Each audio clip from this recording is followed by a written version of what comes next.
Hello everyone, I'm Brofi1322 and welcome to another GTA fact-finding video, and I'm talking today about a change that's recently been made with the Lowriders update that has completely broken the mid-drive speed boost. Now, whatever you decide to call it, whether it's double clutching, the mid-drive speed boost, downshifting, whatever it is now completely broken. This is basically the method where you tap the handbrake, you release the accelerator, you tap the handbrake, and then when you put the accelerator back on, you do this just before you get into second gear. It gives you a huge speed boost. Now that no longer happens, as you can see here.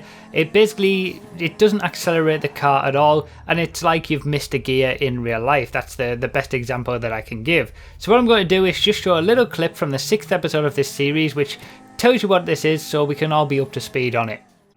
Now, next up, we're going to be talking about the mid-drive speed boost. This is basically the correct name for it. You might know it as the double clutch method.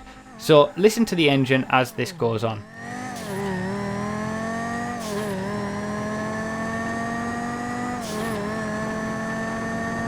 So that is basically the sound of the normal engine for the Banshee there. As it goes up through the gears, that's what you would expect to hear, not doing anything. Now listen to the difference this time.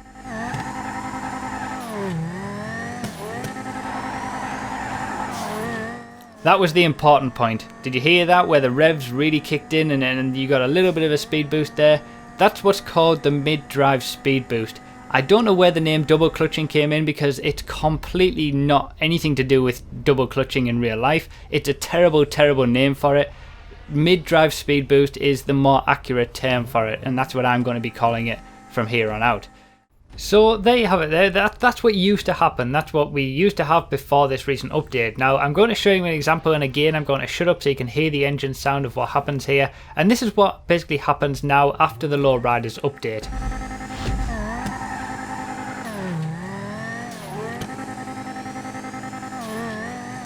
So as you can see, you still get the same sound that we got before, but basically the car doesn't accelerate, nothing happens. You start accelerating as normal, you do the mid-drive speed boost just before you get into second gear, and here's the second example of it, and the car just stays where it is. It doesn't actively slow down, it just doesn't go anywhere. And the best thing that I can relate it to in terms of real life is if you've missed a gear. So you miss a gear, you go into neutral, you put your foot on the accelerator, the rev, you get maximum revs, but you don't actually go anywhere because you're not engaged in a gear. And that is closer to real life, or that is closer to what would happen in real life, and I would say the mid-drive speed boost itself isn't a very realistic aspect to the game, because why should pulling on the handbrake increase your speed in any way? Even if you're in a high gear, maxing out the revs like that's just not something that's realistic in real life. Having said that, this is a big part of the drifting community, especially. They use it a lot to drift.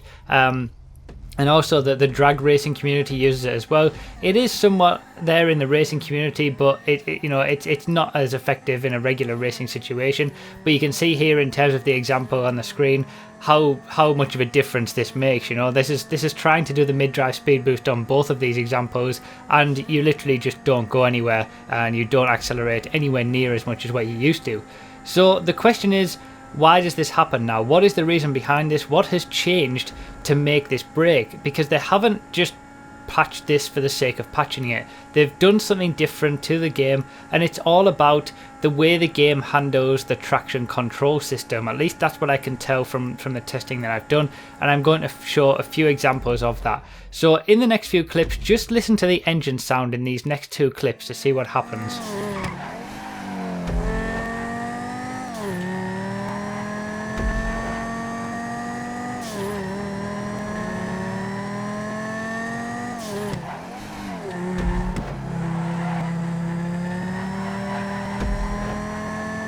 Now, did you hear in that second example how the engine really bogged down a lot? That is basically the traction control system in GTA, or at least something trying to mimic the traction control system in GTA.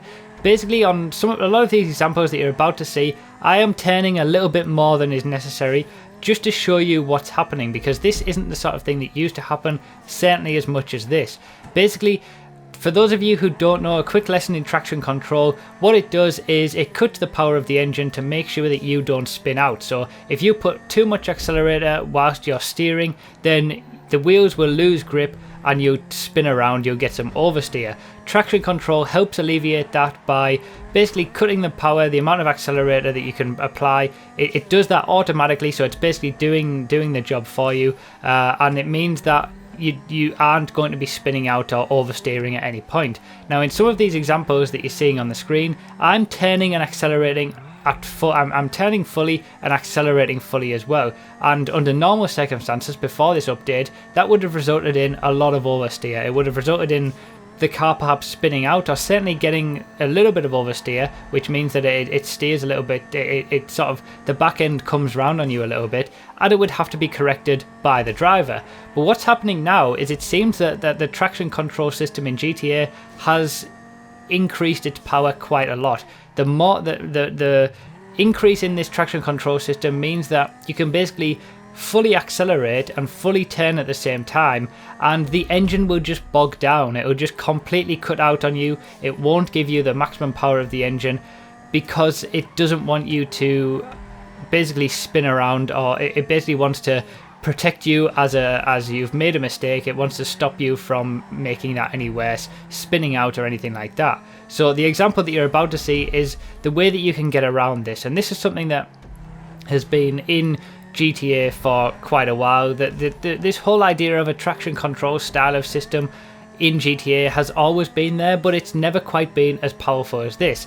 But this is why people basically flick the stick in racing. So at the highest level of racing on GTA, flicking the stick is always much more efficient than just holding the stick to the left or the right, because, and that's what you're seeing here, and that's the difference that you can see, because you're not being pulled back by that traction control system.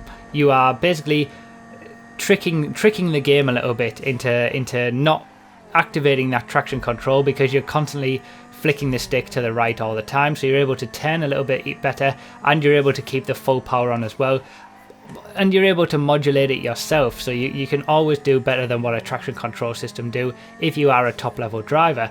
And this is why some people sort of used to have issues with, for example, a car like the Dominator, because it had a lot of power, it didn't have much traction on the rear wheels, so people would, floor the throttle when they're coming out of a corner, and that would cause oversteer, it would cause you to spin out. Whereas when basically the ideal way to do it would have been to, say, put half throttle on, and then as you straightened up the car, then you could start putting full throttle on. That was kind of the skill gap. That's the whole idea of racing. That's very accurate to real life. Now, it's still better to flick the stick as we always used to. Nothing's changed in that regard, and in terms of ultimate lap time for the cars, nothing will change there either by this change in terms of traction control being increased, the force of it. But the problem is that when you do the mid-drive speed boost, you're getting a huge increase in power to the rear wheels, and basically it just makes the rear wheels spin quite a lot. That's what it used to do, but because this traction control system power has been increased, the engine now just completely cuts out and it dies because it doesn't want you to spin the wheels. So it's assuming that you've made a mistake, and it cuts out the power to the rear wheels until it gets to a point where you can start accelerating again without the rear wheels spinning. So that's what I think, based on the testing that I've done and based on what I've seen, that is what is causing this issue, that Rockstar have increased the power to this traction control system. Again, for top level racing it doesn't really matter as much because you're constantly flicking the stick, but certainly for the drifting community or the drag racing community or anybody who relied on the mid-drive speed boost, because of this it completely renders all of that useless. You can't use the mid-drive speed boost, you can't get a good drift going because the traction control system will just cut in much earlier than what it used to, and your engine power will be cut until you get to a point where you can accelerate without the wheels spinning. So that's basically what I've found out. That's basically my take on it. Just to, these videos are there to inform you that something has changed, and also try to explain a little bit about why that is. So that's what I've tried to do here. Let me know all your thoughts down below about this. Whether Rockstar will change this or not, I don't know. Why they've even changed it in the first place, Maybe it has something to do with the lowriders and the hydraulic systems on those, I'm not sure, but ultimately that seems to be the reason that this has changed, and the whole idea behind it. So the one thing that I'm going to leave you with for this video is the following example that you're about to see on the screen. I'm basically going to make a mistake. So this happened before this change, and it's a perfect example of what I've been talking about. Just that little bit of oversteer. I put a little bit too much power on at the wrong moment midway through that corner, and it caused me to spin around just a little bit, which ended up me hitting the barrier and making a mistake. Now that was my mistake. I wasn't good enough in that corner to handle the Dominator, and that was my mistake, and I paid the price for it.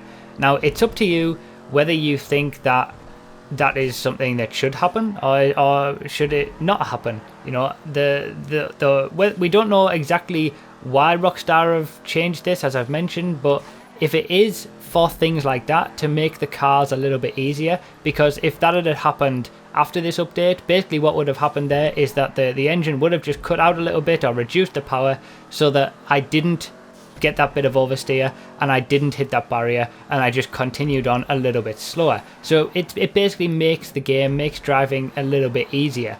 Whether that's the intention or not, we don't know. The mid-drive speed boost thing does appear to just be sort of a secondary part of this change that they've made, maybe unintentional, but we don't know whether the whole change in general was intentional. But ultimately, you know, I'm going to leave it up to you. It's not, these videos are never about my personal opinion. They're just more about, you know, bringing you guys the information. So I'm going to leave it up to you to decide that. And do you think that this should be in, or do you think that we should go back to how it was, so that we can have a little bit more of a skill gap in terms of trying to actually be good at the game and handle these cars the way that they should be driven? So yeah, nothing has changed with the cars in terms of performance or in terms of physics either. It's just this one tiny little change to traction control that seemed to have caused all the issues, and certainly to the mid-drive speed boost as well. I'll be interested to hear all your comments down below to see what you guys think about this. Whether this will be changed back or not, I'm not sure, but yeah, leave all your thoughts down below. Feel free to subscribe if you want to, or like the video if you enjoyed. Thank you so much for watching. I really do appreciate it. I'll talk more about this in the analysis video for the Lowriders update, which will be coming out in a few days. So thank you guys for the support. I really do appreciate it, and I'll see you next time.